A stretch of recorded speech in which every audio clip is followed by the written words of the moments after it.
Russia ಮತ್ತು ಚೀನಾಗೆ ಸದ್ದಿಲ್ಲದೆ ಸಿಗುತ್ತಿದ್ದ life ಲೈನ್ಗೆ ಅಮೆರಿಕ ಬಾಂಬ್ ಹಾಕಿದೆ.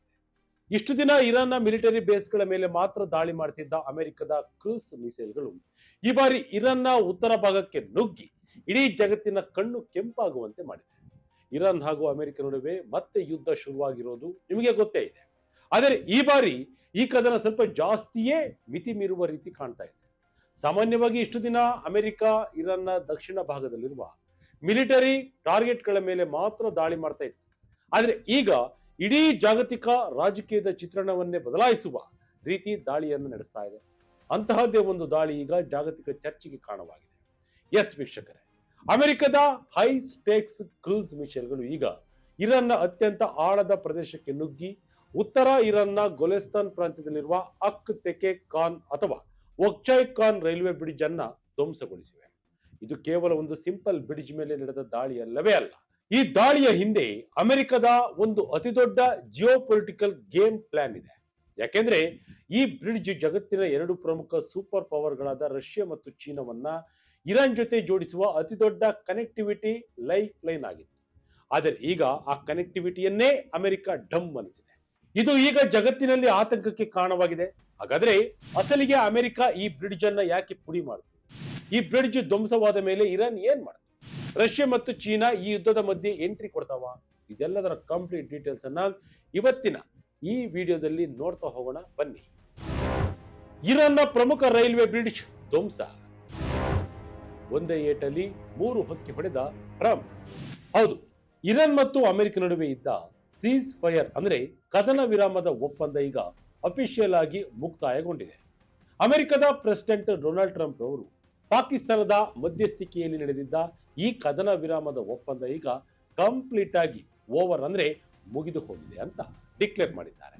ಇದಕ್ಕೆ ಕಾರಣ ಇರಾನ್ ದೇಶವು ಹಾರ್ಮುಜ್ ಜಲಸಂಧಿಯಲ್ಲಿ ಕಮರ್ಷಿಯಲ್ ಶಿಪ್ಪಿಂಗ್ ಅಥವಾ ವ್ಯಾಪಾರಿ ಹಡಗುಗಳ ಸಂಚಾರಕ್ಕೆ ನಿರಂತರವಾಗಿ ಅಡ್ಡಿಪಡಿಸ್ತಾ ಇದೆ ಅನ್ನೋದು ಅಮೆರಿಕದ ಆರೋಪ. ಇದಾದ ತಕ್ಷಣವೇ ಅಮೆರಿಕದ ಸೆಂಟ್ರಲ್ ಕಮಾಂಡ್ ಇಡೀ ಇರಾನ್ ದೇಶದಾದ್ಯಂತ ರಣಭೀಕರ ವಾಯುದಾಳಿಗಳನ್ನ ಶುರು ಮಾಡಿದೆ. ಇರಾನ್ನ ಸುಮಾರು 90 ಮಿಲಿಟರಿ ಮತ್ತು ಲಾಜಿಸ್ಟಿಕಲ್ ನೆಲೆಗಳ ಮೇಲೆ ದಾಳಿ ಮಾಡಲಾಗಿದೆ. ಆದರೆ ಇವೆಲ್ಲದಕ್ಕಿಂತ ಹೈಲೈಟ್ ಅಂದ್ರೆ ಅಮೆರಿಕದ ಕ್ರೂಸ್ ಮಿಸೈಲ್ಗಳು ಇರಾನ್ನ ಉತ್ತರ ಭಾಗದಲ್ಲಿರುವ ತುರ್ಕಮೆನಿಸ್ತಾನ್ ಬಾರ್ಡರ್ ವರೆಗೂ ನುಗ್ಗಿ ಈ ಅಕ್ ತೆಕ್ ಖಾನ್ ಬ್ರಿಡ್ಜ್ ಮೇಲೆ ದಾಳಿ ಮಾಡಿವೆ. ಇರಾನ್ನ ಇತಿಹಾಸದಲ್ಲಿ ಅಮೆರಿಕ ಇಷ್ಟೊಂದು ಡೀಪ್ ಆಗಿ ಒಳನುಗ್ಗಿ ದಾಳಿ ಮಾಡಿರುವುದು ಇದೇ ಮೊದಲು ಎನ್ನಲಾಗ್ತಿದೆ. ಇದು ಕೇವಲ ಇರಾನ್ಗೆ ಮಾತ್ರವಲ್ಲ, ಇರಾನ್ಗೆ ಸಪೋರ್ಟ್ ಮಾಡ್ತಿರುವ ರಷ್ಯಾ ಮತ್ತು ಚೀನಾ ದೇಶಗಳಿಗೂ ಅಮೆರಿಕ ಕೊಡ್ತಿರುವ ನೇರ ವಾರ್ನಿಂಗ್ ಆಗಿದೆ. Russia, China, Iran life line, ಈ ಬ್ರಿಡ್ಜ್ ಏನಿದರ ಕಂಪ್ಲೀಟ್ ಜಿಯೋಪೊಲಿಟಿಕಲ್ ರಹಸ್ಯ. ನಿಮಗೆ ಈಗ ಒಂದು ಡೌಟ್ ಬರ್ಬೋದು, ಇದೊಂದು ಬ್ರಿಡ್ಜ್ ಧ್ವಂಸವಾದ್ರೆ ಅಮೆರಿಕಕ್ಕೆ ಏನ್ ಸಿಗುತ್ತೆ? ಇಡೀ ಜಗತ್ತಿಗೆ ಇದರಿಂದ ಯಾಕೆ ಇಷ್ಟೊಂದು ಆತಂಕ ಶುರುವಾಗಿದೆ ಅಂತ. ವೀಕ್ಷಕರೇ, ಈ ಬ್ರಿಡ್ಜ್ ಇರೋದು ಇರಾನ್ನ ಗೋರ್ಗನ್ ಇಂಚೆ ಬೊರೋನ್ ರೈಲ್ವೆ ಲೈನ್ ನಲ್ಲಿ. ಇದು ಕೇವಲ ಇರಾನ್ ಒಳಗಡೆ ಇರುವ ರೈಲು ಹಳಿ ಅಲ್ಲ, ಇಡೀ ಯುರೇಷಿಯನ್ ರೈಲ್ವೆ ನೆಟ್ವರ್ಕ್ ಮತ್ತು ಕಜಕಿಸ್ತಾನ್, ತುರ್ಕಮೆನಿಸ್ತಾನ್, ಇರಾನ್ ರೈಲ್ವೆ ಕಾರಿಡಾರ್ ನ ಅತ್ಯಂತ ಇಂಪಾರ್ಟೆಂಟ್ ಪಾಯಿಂಟ್ ಇದು. ಈ ಬ್ರಿಡ್ಜ್ ಈಗ 3 ದೇಶಗಳಿಗೆ ಯಾಕೆ ಇಷ್ಟೊಂದು ಇಂಪಾರ್ಟೆಂಟ್ ಅಂದ್ರೆ, ಮೊದಲನೇದಾಗಿ ಇರಾನ್ನ ದಕ್ಷಿಣ ಭಾಗದಲ್ಲಿರುವ ಪರ್ಷಿಯನ್ ಗಲ್ಫ್ ಫೋರ್ಟ್ ಗಳಿಗೆ ಅಮೆರಿಕ ನೌಕಾ ದಿಗ್ಬಂಧನ ಅಂದ್ರೆ ಕಂಪ್ಲೀಟ್ ಆಗಿ ನೆವೆಲ್ ಬ್ಲಾಕೇಡ್ ವಿಧಿಸಿದೆ. ಹೀಗಾಗಿ ಸಮುದ್ರ ಮಾರ್ಗವಾಗಿ ವ್ಯಾಪಾರ ಮಾಡಲು ಇರಾನ್ಗೆ ಸಾಧ್ಯವಾಗ್ತಿಲ್ಲ. ಇಂತಹ ಟೈಮ್ನಲ್ಲಿ ಇರಾನ್ಗೆ ಇದ್ದ ಏಕೈಕ ಆಲ್ಟರ್ನೇಟಿವ್ ಲ್ಯಾಂಡ್ ರೂಟ್ ಅಂದ್ರೆ ಅದು ಇದೇ ಉತ್ತರ ಭಾಗದ ರೈಲ್ವೆ ಮಾರ್ಗವಾಗಿತ್ತು. ಈಗ ಅದು ಕೂಡ ಪುಡಿಯಾಗಿದೆ. ಇನ್ನು ಎರಡನೇದಾಗಿ ಇದು ಚೀನಾದ ಮಹತ್ವಾಕಾಂಕ್ಷೆಯ ಬೆಲ್ಟ್ ಅಂಡ್ ರೋಡ್ ಇನಿಷಿಯೇಟಿವ್ಗೆ ಅತ್ಯಂತ ಪ್ರಮುಖವಾದ ಹೈ ವ್ಯಾಲ್ಯೂಮ್ ಓವರ್ಲ್ಯಾಂಡ್ ಟ್ರೇಡ್ ರೂಟ್ ಆಗಿದೆ. ಈ ದಾಳಿ ನಡೆಯುವುದಕ್ಕಿಂತ ಮುಂಚೆ ಇದೇ ರೂಟ್ ಮೂಲಕ ಚೀನಾದ ಸರಕು ಸಾಗಣೆ ಪ್ರಮಾಣ ಬರೋಬ್ಬರಿ 3 ಪಟ್ಟು ಹೆಚ್ಚಾಗಿತ್ತು.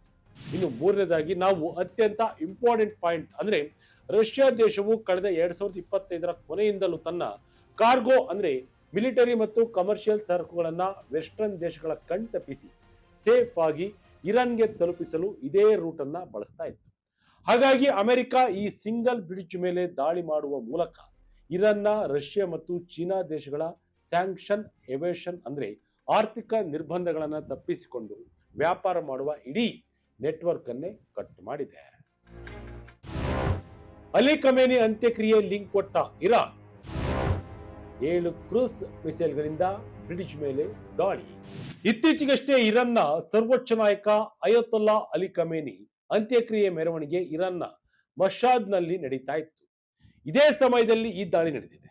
ತೆಹರಾನ್ನಿಂದ ಮಶಾದ್ಗೆ ಸಾವಿರಾರು ಜನ ಪ್ರಯಾಣಿಸುತ್ತಿದ್ದ ರೈಲ್ವೆ ಮಾರ್ಗವನ್ನ ಈ ದಾಳಿ ಕಟ್ ಮಾಡಿದೆ. ಇರಾನ್ನ ಅತ್ಯಂತ ಭಾವನಾತ್ಮಕ ದಿನದಂದೇ ಅಮೆರಿಕ ಈ ದಾಳಿ ನಡೆಸಿ ಕೆಣಕಿದೆ ಎಂದು ಐಆರ್ಜಿಸಿ ಆರೋಪಿಸಿದೆ. ಇರಾನ್ ಮೂಲಗಳ ಪ್ರಕಾರ ಅಮೆರಿಕ ಈ ಸೇತುವೆಯ ಮೇಲೆ ಸುಮಾರು 7 ಕ್ರೂಸ್ ಮಿಸೈಲ್ಗಳನ್ನ ಉಡಾಯಿಸಿತ್ತು. ಅದರಲ್ಲಿ ಕನಿಷ್ಠ 2 ಮಿಸೈಲ್ಗಳು ನೇರವಾಗಿ ಹಳಿಗಳ ಮೇಲೆ ಬಿದ್ದು ಸ್ಫೋಟಗೊಂಡಿವೆ. ಈ ಮೂಲಕ ರಷ್ಯಾ ಮತ್ತು ಚೀನಾ ಸೇರಿ ಜಗತ್ತಿನ ಸಮುದ್ರ ಮಾರ್ಗಗಳನ್ನು ಬಳಸದೆ ಭೂಮಾರ್ಗದ ಮೂಲಕ ಇರಾನ್ ಜೊತೆ ವ್ಯಾಪಾರ ಮಾಡಲು ಸಿದ್ಧಪಡಿಸ್ತಾ ಇದ್ದ ಕಾರಿಡಾರ್ಗೆ ಅಮೆರಿಕ ಕತ್ತರಿ ಹಾಕಿದೆ. ದಾಳಿಯ ಬೆನ್ನಲ್ಲೇ ಕೆರಳಿದ ಇರಾನ್ ಪಡೆ ಪ್ರತೀಕಾರ ಶುರು. ಕುವೈತ್ ಬರ್ಹೇನ್ ಮೇಲಿನ ಅಮೆರಿಕ ಬೇಸ್ಗಳ ಮೇಲೆ ದಾಳಿ. ಇಷ್ಟೆಲ್ಲ ಆದ್ಮೇಲೆ ಇರಾನ್ ಸುಮ್ಮನೆ ಕೂರುತ್ತಾ? ಖಂಡಿತ ಇಲ್ಲ. ಇರಾನ್ನ ಫಾರ್ಸ್ ನ್ಯೂಸ್ ಏಜೆನ್ಸಿ ವರದಿ ಮಾಡಿರುವ ಪ್ರಕಾರ ದಾಳಿಯ ಬೆನ್ನಲ್ಲೇ ಈ ರೈಲ್ವೆ ಮಾರ್ಗದ ಪ್ಯಾಸೆಂಜರ್ ಮತ್ತು ಕಾರ್ಗೋ ರೈಲುಗಳ ಸಂಚಾರವನ್ನ ತಕ್ಷಣವೇ ಬಂದ್ ಮಾಡಲಾಗಿದೆ. ಆದರೆ ಇರಾನ್ನ ಇಸ್ಲಾಮಿಕ್ ರೆವಲ್ಯೂಷನರಿ ಗಾರ್ಡ್ ಕಾರ್ಪ್ಸ್ ಅಂದ್ರೆ ಐಆರ್ಜಿಸಿ ಪಡೆಗಳು ಸುಮ್ಮನೆ ಕೂರದೆ ರಣರೋಚಕ ಪ್ರತೀಕಾರ ತೀರಿಸಿಕೊಂಡಿವೆ. ಕುವೈತ್ ಮತ್ತು ಬರ್ಹೇನ್ ದೇಶಗಳಲ್ಲಿರುವ ಅಮೆರಿಕದ ಮಿಲಿಟರಿ ನೆಲೆಗಳ ಮೇಲೆ ಇರಾನ್ ತಕ್ಷಣವೇ ಮಿಸೈಲ್ ಮತ್ತು ಡ್ರೋನ್ ದಾಳಿಗಳನ್ನು ನಡೆಸಿ ಕೆಂಡ ಕಾರಿದೆ. ಮತ್ತೊಂದೆಡೆ ಇರಾನ್ನ ಸ್ಟೇಟ್ ಮೀಡಿಯಾ ಮತ್ತೊಂದು ಇಂಟ್ರೆಸ್ಟಿಂಗ್ ಅಪ್ಡೇಟ್ ಅನ್ನು ಕೊಟ್ಟಿದೆ. ಈ ರೈಲ್ವೆ ಬ್ರಿಡ್ಜ್ ಮೇಲೆ ದಾಳಿಯಾದ ತಕ್ಷಣವೇ ಇರಾನ್ನ ರಿಪೇರಿ ಸಿಬ್ಬಂದಿಗಳು ಅಲ್ಲಿಗೆ ಧಾವಿಸಿದ್ದು ಕೇವಲ 15 ಗಂಟೆಗಳ ಒಳಗಾಗಿ ಇಡೀ ಬ್ರಿಡ್ಜ್ ಅನ್ನ ಮತ್ತೆ ಯೂಸ್ ಮಾಡೋ ತರಹ ರೆಡಿ ಮಾಡಿದ್ದಾರೆ ಅಂತ ಕ್ಲೈಮ್ ಮಾಡಿಕೊಂಡಿದ್ದಾರೆ. ಆದರೆ ಯುದ್ಧ ನಡೀತಿರೋದ್ರಿಂದ ಈ ಕ್ಲೈಮ್ ನಿಜವೇ ಅಥವಾ ಸುಳ್ಳೆ ಅನ್ನೋದಕ್ಕೆ ಯಾವುದೇ ಇಂಡಿಪೆಂಡೆಂಟ್ ವೆರಿಫಿಕೇಶನ್ ಸಿಕ್ಕಿಲ್ಲ. ರಷ್ಯಾ ಚೀನಾ ಅಮೆರಿಕ ವಿರುದ್ಧ ಯುದ್ಧಕ್ಕೆ ಇಳಿತಾವ?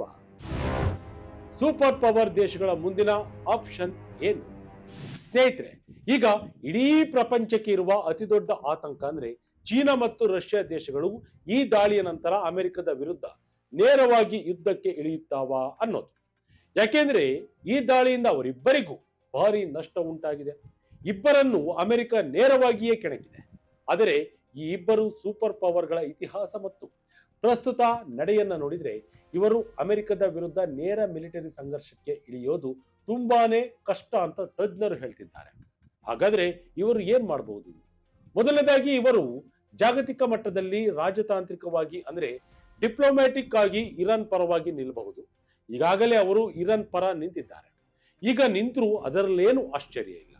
ಇನ್ನು ವಿಶ್ವಸಂಸ್ಥೆಯ ಭದ್ರತಾ ಮಂಡಳಿಯಲ್ಲಿ ಅಮೆರಿಕದ ಈ ಕೃತ್ಯದ ವಿರುದ್ಧ ಪ್ರಬಲವಾದ ಖಂಡನೆಯನ್ನ ವ್ಯಕ್ತಪಡಿಸಬಹುದು ಮತ್ತು ಅಂತಾರಾಷ್ಟ್ರೀಯ ಮಟ್ಟದಲ್ಲಿ ಅಮೆರಿಕವನ್ನ ಕಾರ್ನರ್ ಮಾಡೋಕೆ ಟ್ರೈ ಕೂಡ ಮಾಡಬಹುದು. ಈಗಾಗಲೇ ರಷ್ಯಾ ಶಾಂತಿ ಮಾತುಕತೆ ಮತ್ತು ಸಂಧಾನಕ್ಕೆ ಸಿದ್ಧವಿರುವುದಾಗಿ ಹೇಳಿದೆ. ಚೀನಾ ಕೂಡ ಉದ್ವಿಗ್ನತೆಯನ್ನ ಕಡಿಮೆ ಮಾಡುವಂತೆ ಮನವಿಯನ್ನ ಮಾಡಿದೆ.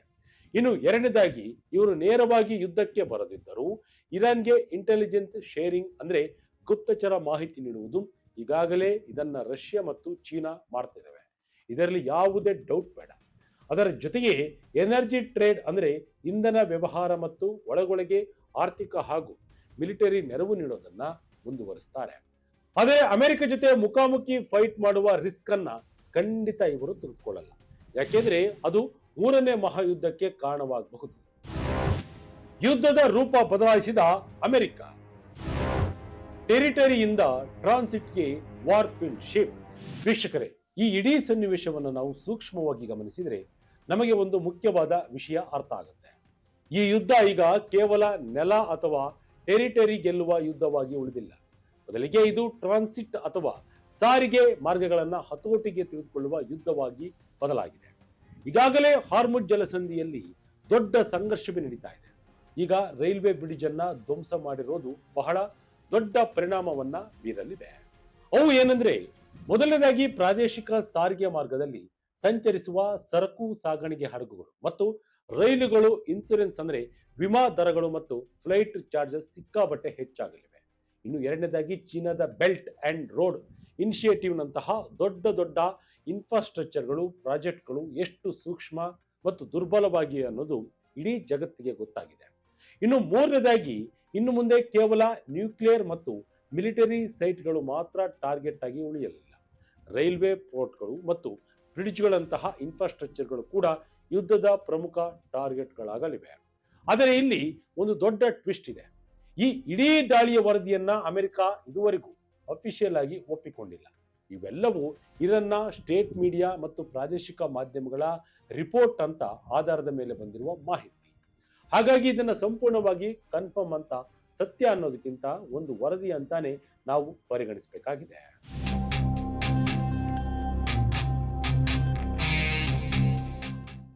ಒಟ್ಟಿನಲ್ಲಿ ಅಮೆರಿಕ ಹಾಗೂ ಇರಾನ್ ಯುದ್ಧ ಮತ್ತೆ ಕೈ ಮೀರಿದೆ.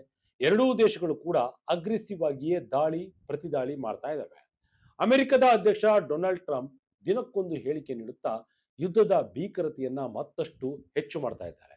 ನನ್ನನ್ನ ಹತ್ಯೆ ಮಾಡಿದರೆ ನಿಮ್ಮ ಮೇಲೆ ಎರಗಲು ಬಾಂಬ್ಗಳು ರೆಡಿಯಾಗಿವೆ, ಹಾಕಿ ಬಾಂಬ್ ಅಂತ ಅಮೆರಿಕದ ಸೇನೆಗೆ ಸೂಚನೆಯನ್ನು ಕೂಡ ನೀಡಿದ್ದಾರೆ. ಇದರ ನಡುವೆಯೇ ಜಾಗತಿಕ ಮಟ್ಟದಲ್ಲಿ ಸಾರಿಗೆ ವ್ಯವಸ್ಥೆಯನ್ನೇ ಆಯುಧವನ್ನಾಗಿ ಬಳಸಿ ಶತ್ರು ದೇಶಗಳನ್ನ ಕಟ್ಟಿ ಹಾಕಲು ಅಮೆರಿಕ ಪ್ಲಾನ್ ಮಾಡ್ತಿರೋದು ಮಾತ್ರ ಸತ್ಯ. ಈ ಬಗ್ಗೆ ನಿಮಗೆ ಅನಿಸಿದ್ದನ್ನ ಕಮೆಂಟ್ ಮೂಲಕ ಅಭಿಪ್ರಾಯವನ್ನು ತಿಳಿಸಿ.